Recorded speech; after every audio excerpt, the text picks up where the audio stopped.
गावामध्ये ग्रंथालय झालेलं आहे. मी त्या ग्रंथालयामधून एक पुस्तक घेतलेलं आहे.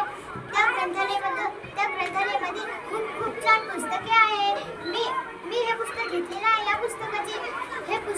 पुस्तकात गोष्ट आहे.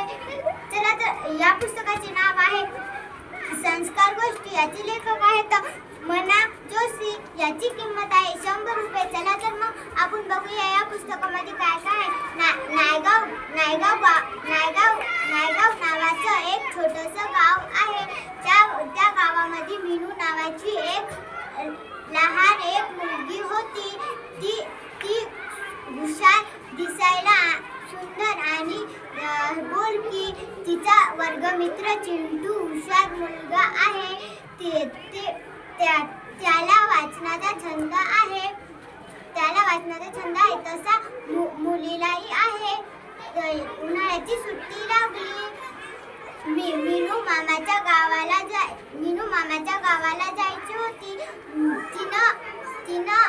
ती विचार करू लागली की आपण मोराचं, कोंबड्याचं असे विविध पक्ष्यांची पिसे आणू.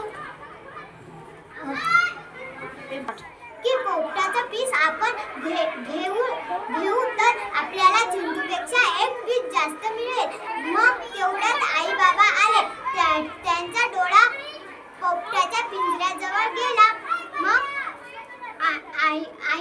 मग तिने तेवढ्यात बघितले की आई बाबाचा डोळा त्या पिंजऱ्याजवळ गेला. ती तेवढ्यात तिथं गेली. तिने ते पिंजरा उचलून बाजूला घेऊन गेली. एवढे बोलून मी माझे 2 शब्द